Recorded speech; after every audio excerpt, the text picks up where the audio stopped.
All right, fellas. Here we are. It's the first State of the League address here, coming in at week 6. I'm sorry for the little bit of delay. Things have been a little bit busy with life in general, I guess. But here we are. First video podcast of the season, hopefully one of many. And like I said before on Facebook, hopefully get some of you guys out on this thing with us. It's pretty easy to do. So we'll look to do that, make this more of a interactive thing, but I figured I would just throw this one together solo for the first time, so you guys could just get a feel for it and everything like that. So let's kind of dive into the action here. All right, so I wanted to start off the video with just a general, state of the league address, where we're at, how we're doing, stuff like that. So like I said, we're 6 weeks in the books here. Things are looking really good. Let me just give you guys a rundown of what the standings look like. So in Division 1, we got Homosexual Tendencies sitting up top at 4-2. We got Ertz When I Pee right behind him at 4-2. Then we got the Demo Gordon, which is, I believe, Cole, and sitting also at 4-2. So we got a 3-way tie for first in that division, but obviously, points for is the tiebreaker there. And then at 3-3, we got Adulting Halting. So we got Mike sitting there, who's right there. Same with points for and everything right there. And then we have the Brady Bunch also at 3-3. And then sitting down there at 1-5, we got D's McNuts, Joe Scharnweber. Come on, man. You can do better than that. I've seen you do better than that, Joe. But don't worry. Still got faith. Nothing's over until it's over. At 1-5, you can still make a run there. You just gotta, keep playing. All right. Division 2. At the top of the division, we have my team, Ditka's out for Harambe, sitting at 4-2. Also, at 4-2, we have Gino Grigio. We got Colin there, also sitting at 4-2. Then right behind at 3-3, we got I Can't Believe It's Not Cutler and Big Dog. And then at 2-4, we got the Fighting Dad Bods. And then we got Chronic Master Deflator sitting at 1-5. So, as far as the league itself goes, the Division 1 is neck and neck. I mean, the top 4 teams in the division are separated by technically one game because Mike's at 3-3, and everyone is within 8 points of each other in points for. So that is going to be, I'm sure, a hell of a run down the stretch. And then obviously we got the Brady Bunch there at 3-3, who's a little bit off point in the point scoring department. But again, that's only halfway through the season. There's plenty of time, and you're right in the thick of things there, Eric.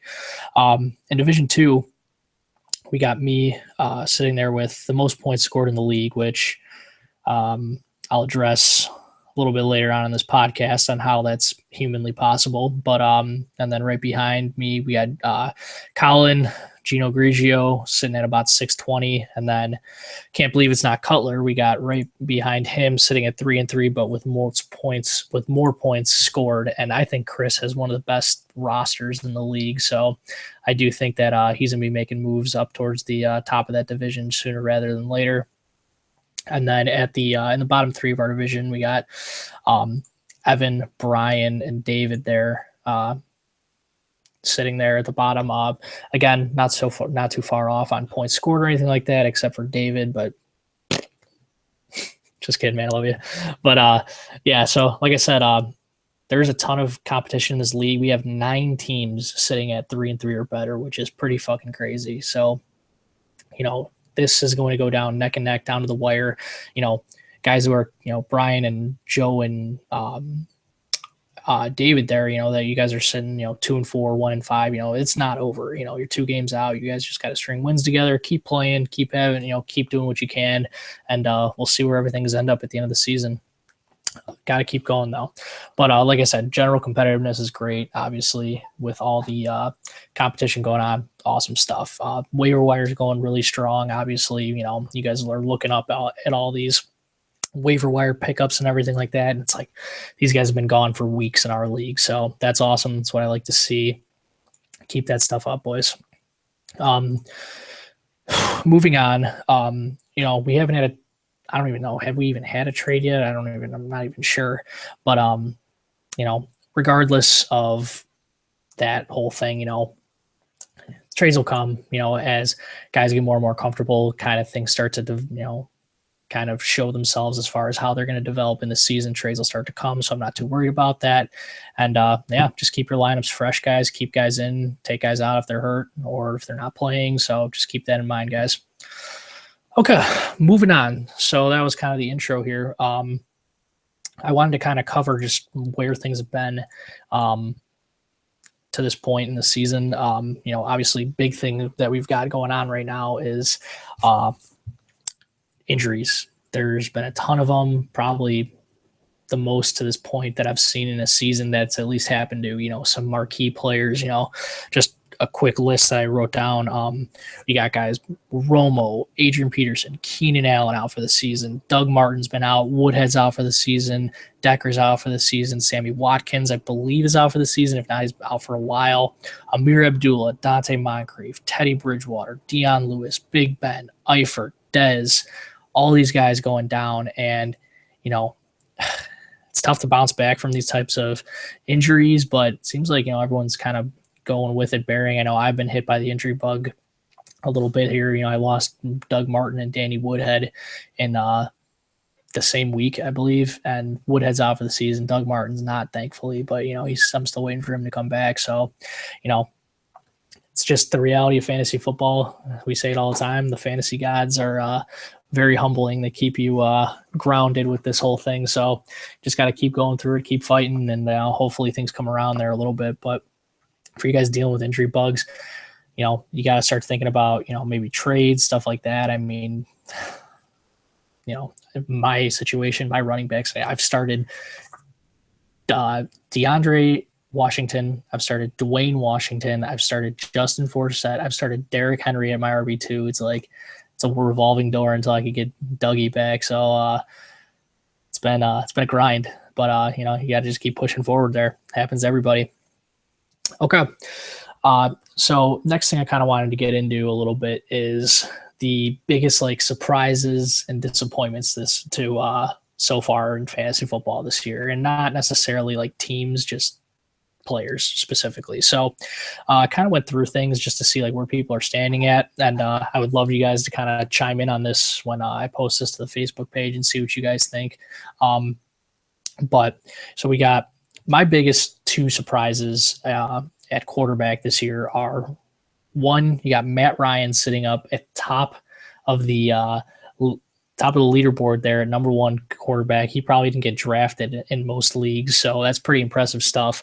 It looks like that Atlanta offense is just flying, and hopefully he keeps that up. And then I think the other biggest surprise is Dak Prescott. I mean, kid's been unbelievable. He's got Dallas at 5-1. I think they're a legitimate contender, and you got to think what happens to Romo when he comes back. I think you got to roll with Dak. Kid's just getting it done, making plays happen. He's not just relying on his run game. He's making throws. He's mobile. I love him. I think it's pretty awesome to see a 4th-round quarterback come in and step in like that. And I know that, they have the best offensive line in football. That's keeping him up. And it's also, allowing Ezekiel Elliott to run wild. But I do think he's, it's kind of a product of the system that he's in, but I think he's killing it regardless. You got to give him credit. Okay, for running back, I got DeMarco Murray sitting at number 3 overall running back. After what he did in Philadelphia last year, I didn't know what to expect. And then they draft Derrick Henry in Tennessee, and I'm thinking full-blown running back by committee. Eventually Derrick Henry taking over the spot because, we've seen DeMarco Murray have one big year behind the best offensive line in football in Dallas 2 years ago. And he goes to a not-so-good team in Philly and lays an egg. And I know a lot of that may have been it wasn't really conducive to his running style or what have you, but, still, you can't ignore it that he is really rebounded and has been a huge revelation for a lot of teams. It's pretty impressive stuff. And in my opinion, another thing that's pretty crazy is that Crowell, we're talking Mr. Unimpressive as far as fantasy football goes for the last few years.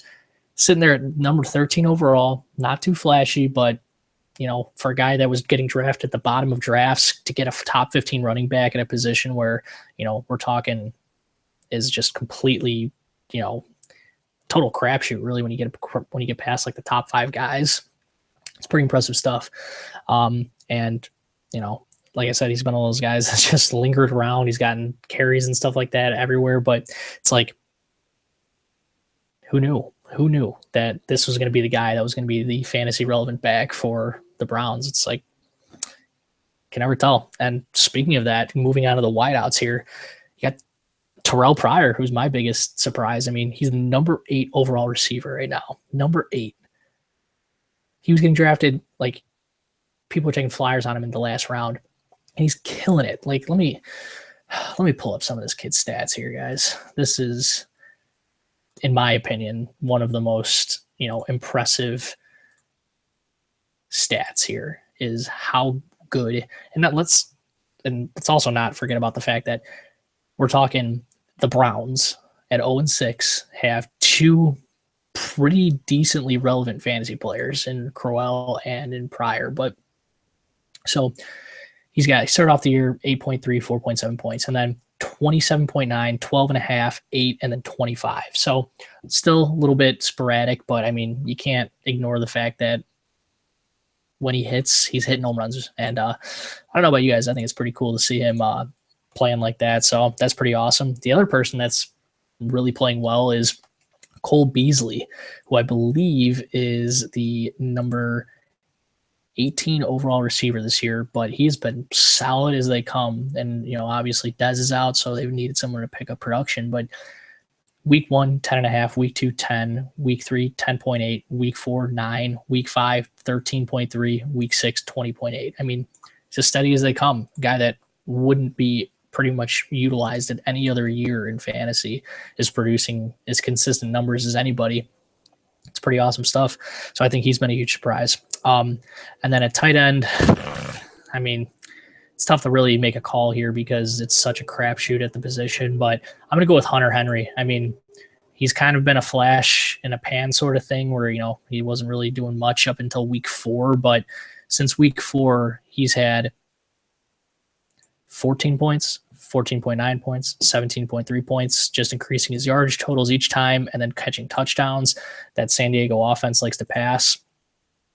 Become a pretty legitimate fantasy starter. So those are my surprises. As for my disappointments, this list is a bit longer, we'll say. But to start out, QB, I actually have 2. I think it's an even split between Aaron Rodgers and Russell Wilson. I mean, Aaron Rodgers, Russell Wilson were 2 of the top 3 quarterbacks going in all these drafts.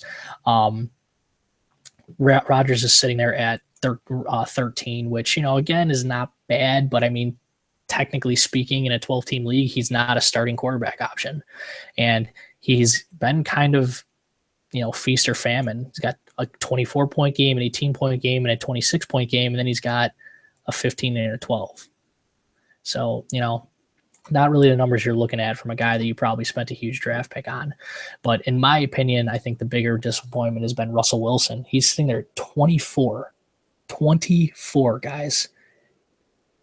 I mean, this is a guy that, with the rushing yards that you would imagine that he's going to, go for, it's like, I thought he was a better shot than Rodgers, but, he's sitting there at the 24th pick and 24th overall quarterback. And we're looking at 12 points week 1, 11.5 week 2, 14 week 3. He had a great week, not great, really. He had a good week in week 4 for about 24, and then went on the bye, and then went for 11.5 against an Atlanta defense that, doesn't really scare anybody. So we'll see, man. We'll see if they can turn around, but those have been some 2 pretty big disappointments in my opinion. At running back, so I got a list of these things, but just off the bat, you got Arian Foster. People are thinking revival in Miami. Not the case. Hasn't been healthy. He's pretty much been same old story with this guy. Another disappointment, and I don't want to call him a disappointment, just more of a, I guess more of a surprise that he's been this disappointing, is Derrick Henry. They draft this guy with bringing DeMarco Murray, and I'm thinking two-headed attack this whole way, and he just hasn't done anything as far as, really, really contributing and producing. He's really just been there to spell DeMarco Murray. Maybe that'll change, maybe it won't, but we'll see. And then two of the guys that I think were big disappointments too, that have been, they were high draft picks for most people, is Mark Ingram and Todd Gurley. Todd Gurley sitting there at the 18th overall running back position. You surely used a first round pick on him, and I was wary about this going into the year, is that he's just on a bad team and they stack the box and there's nowhere for this guy to run. So I was afraid that was going to happen at the beginning of the year. I stayed away from him, and that's kind of where you're sitting at. And then you got Mark Ingram too, who's, a PPR guy who should be getting, the receptions and stuff like that, but he's just not getting any rushing yards and he's not getting into the end zone. Freaking John Kuhn is scoring more points than him. It's ridiculous. More touchdowns, I should say. Sorry. But it's like, yeah, John Kuhn has 4 touchdowns on the year and Mark Ingram has 2. So, that's the difference between being ranked, whatever, 24th or 23rd and ranked 12. So, things like that happen. As for receivers, I got, like I said, another list. Devontae Parker has been a huge letdown, a guy that a lot of people thought was going to have a huge breakout this year. Dolphins freaking stink. DeAndre Hopkins sitting at the number 23 at the position is like, that's a guy that you're looking at that's going to be carrying your team, and he's just not getting it done. And again, I think it's a Brock Osweiler problem more than anything, but, this guy's one of the, he played amazingly last year with a roulette at quarterback, and so I don't know what that says about Osweiler, but he's been a disappointment. Randall Cobb, Golden Tate, Des Bryant, all these guys have just really, really not shown up this year. And it's it sucks, to be honest. It's tough to kind of deal with, but, it's kind of the reality of the situation. Hopefully they step it up, turn around. But until then, they're in the doghouse. And then at tight end, man, what can I say? It's almost like everyone's a freaking disappointment at this point. Gronk's been hurt. Jordan Reed's been kind of meh. Greg Olson's got 21 more points than the next best tight end, which I think is the biggest gap from all the positions. Delaney Walker, Gary Barnage. It's like these guys are just not producing, and it's making the tight end position a total crapshoot, like I was saying. So those are my surprises, disappointments, stuff like that. So we'll kind of move on to our next segment here. So this is kind of something that I just wanted to talk to you guys about, but can we just take a second to, appreciate David Johnson, running back for the Arizona Cardinals. I drafted him with the 4th overall pick in our fantasy draft this year. I wanted to be strong at running back, especially with the way the league is set up. If you can have 2-3 strong backs, you're at a great advantage. But my running back situation has not worked out as planned. I lost 2 of my top 3 backs, and here I am sitting at 4-2, got the most points scored in the league. And I mean, this man has been unbelievable for a disappointing Arizona Cardinals team so far. But I mean, just from a fantasy standpoint, this guy has literally won me games single-handedly. Dude's got 8 touchdowns in 6 weeks. He leads, obviously, he's number 1 overall running back in fantasy scoring. He is literally carrying my team. Like I said, I've started DeAndre Washington, Dwayne Washington. I've started Justin Forsett and Derrick Henry at my RB2 positions, and David Johnson's just been there cranking out numbers. I mean, let's just run through his week-by-week stats here. Week 1, 21.2 points. Week 2, 15.8. Week 3, 24.6. Week 4, 12.4. Week 5, 32.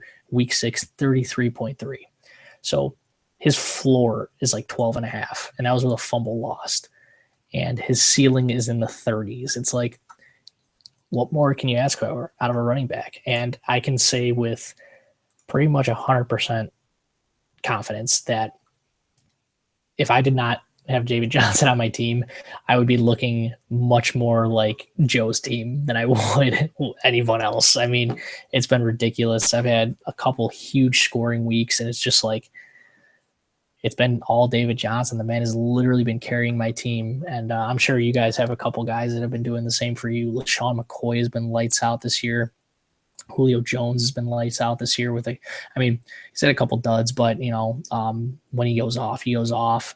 There are just some guys that, you gotta just keep riding with, and hopefully you can ride them to a title, because, it's tough to get your hands on those players. So I just wanted to take a segment out and really just appreciate the man known as David Johnson. He's from Northern Iowa. Shout out to Iowa. He's like, super white black guy, really articulate. He's dating this married now to this little petite white girl. It's kind of living the American dream when you think about it. And he's killing it. So keep going, kid. Stay healthy. And hopefully everything works out well for you and for my fantasy team as well, So that's my segment on why I love David Johnson. And I'm not afraid to admit that, guys. I'm not afraid to admit that. All right. So I was asked to make a playoff prediction, like way too early playoff prediction type stuff. So this is super just BS. I don't really know what else to tell you guys as far as that goes. But, it's one of those things that you just kind of do what you can do and make the call. But so in Division 1, we got kind of another log jam at the top, 3, 4, and 2 teams, 2, 3, and 3 teams. So there's a lot of talent in these divisions, but I would say just based on the teams that are in it right now, Mitch is sitting at the top. I think Mitch makes the playoffs this year. He's got Mark Ingram, Carlos Hyde, and Matt Jones. It's a really solid 3 running back set. And then Spencer Ware on the bench, who I think has proven that he's not going to give up playing time to Jamal Charles, because he's just been too damn good to do so. And then, DeAndre Hopkins got to come around eventually. Michael Crabtree is just a touchdown magnet. So I think you got a really good squad together. So I like Mitch's team. I think he makes the playoffs. And then we got Jake, who I think will also make the playoffs this year. I think Jake has got a really good team too. Hopefully Big Ben stays healthy. But you got DeMarco Murray, Devontae Freeman, T.Y. Hilton, and Allen Robinson. That's an awesome 1-2 punch at receiver. Frank Gore's your flex with, some chance to move around with Macklin possibly, Travis Benjamin. I think you got a pretty good squad there, Jake. I think you'll be able to make the playoffs. And then I think that Cole will also make the playoffs this year. And I say that because I'm not, so sure on things like that, but Cole's got a pretty good team. Le'Veon Bell, Lamar Miller is probably the best 1-2 running back punch in the league. Obviously, Cobb and Brandon Cooks might leave a little bit to be desired on the receiver side, but you take what you can get. Cooks had a huge week last week. Jimmy Graham at tight end, Melvin Gordon at the flex, with Dion Lewis sitting there on your bench. You got Kelvin Benjamin, Kobe Fleener at tight end as well. Really deep team. Pretty excited about that team. And also, I know Cole. I've played fantasy football with Cole for like 4 or 5 years now. Kid knows how to run a fantasy team. I have no doubt that he'll probably be making the playoffs in Division 1. Division 2, I think, is a little bit more difficult to read. So I think Chris is going to make the playoffs out of this division. Like I said, I think Chris has one of the best just quality depth teams in in our league. He's got LaShawn McCoy and Matt Forte, Doug Baldwin, Terrell Pryor, Todd Gurley at his flex, Jay Ajayi, Isaiah Crowell, Terrence West, just a bunch of running backs so you can plug and play. And probably you're going to be able to flip a couple of those guys to maybe get some help at receiver at some point. But you can't also overlook Greg Olson, the #1 tight end in fantasy right now. Really good squad. I think that, I think he's going to continue to just make things happen. And I think he's definitely a team to watch out for in Division 2. I do think that my team will overcome injuries, try to make the playoffs here. I know I'm probably jinxing myself, but like I said, at the same time, just a total crapshoot. Who knows? I need to get healthy. to be totally honest, that's just my biggest issue right now. I need Doug Martin to get better. I need a lot of things to happen for me, but we'll see. I'll just I'll trust that my teams can continue to make things happen, and hopefully I can sneak into the playoffs like I did last year. Sorry guys, I'm taking a look at this. Cubs are getting rocked. It's not a good thing.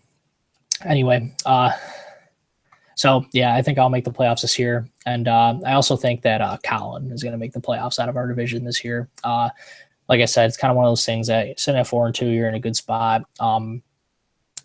He's got a crazy 1-2 punch with Jordy, and Julio and Mike are really top three with Jordy, Julio, and Mike Evans. I mean, that's the best three receivers probably in the league. He's got Willie Snead on his bench, Julian Edelman on his bench. Pretty impressive stuff. So I think Colin, like I said, I know Colin as a fantasy football player. I think that he definitely will end up making the playoffs this year. And I know that's pretty, unsurprising. No really major groundbreaking predictions at this point, but it's a little different when you're 6 weeks into the season. You start to kind of see how teams develop and stuff. And I do think that the way these are structured right now is conducive to play out that way. But again, there's a bunch of teams in the mix, and more than likely all my predictions are going to be wrong anyway. So take everything with a as you may. But so we got the playoff predictions knocked out. So now I just wanted to address a couple more things here before we wrap it up. Like I said, the first podcast of the year, pretty quick, nothing too crazy here. But so we got the question, is Joe Flacco elite? I mean, it's one of those questions that just continues to show up every year in football, not even fantasy, just in general. I'll leave you with this. Joe Flacco is elite at getting questioned of whether or not he is elite. That's all I can say about that, really. And he's getting paid like he's elite, so he's got that going for him too. But I don't think anybody gets questioned more about being an elite quarterback than Joe Flacco does. So you got to give him to that. He's making the question be asked. So more power to him, man. So Mike asked me to do a football guy of the week, and I don't know if I could come up with that right off the bat, but I'll think about those. I'll keep that in mind for these upcoming podcasts. But I do have an idea for a come on man type segment that maybe is not centered around one play like it is on Monday Night Countdown, but more along the lines of, what player did you start this week that just took a dump, didn't do anything? And right off the bat, I'm looking at my own team. I started Justin Forsett this week, getting brought over by the Lions. All you're hearing about, he's picking up the offense so fast. Theo Riddick's hurt. Mir Abdul's been out. It's like they don't have anybody to freaking run the ball. And they got this Zenner kid, this white boy, who outcarries Justin Forsett 14-5. And Forsett got 5 stinking yards off 5 carries for half a point in my RB2 slot. Come on, man. Come on. I would encourage you guys to submit your own come on mans as well, because I'm sure there's plenty of them. But that's mine for this week, guys. With that being said, I think that'll wrap up the first podcast of the year. Like I said, I'd love to get some of you guys out on this podcast for us. It's super easy to do. We'll set it up, get the thing rolling. We can do it, whenever you guys have some time. I'd like to get a few of you guys on here at the very least. We'll see what we can do, see what we can make work. Other than that, I think that'll wrap things up. On to week 7, guys. Keep chugging along. We're in the dog days of the bye week, so keep that in mind. Make sure you guys got guys coming in to fill your spots every week. And I mean, that's pretty much all else I can say. If you guys got any feedback on what you guys want me to do next time, if you guys want to come on, let me know. I'd love more bullshit questions like this. I have fun doing this. So if you guys have any other feedback, comment on it when I put this on Facebook. Other than that, we can wrap this thing up. Good luck in your Week 7 matchups, guys. And take it easy. Talk to you guys soon.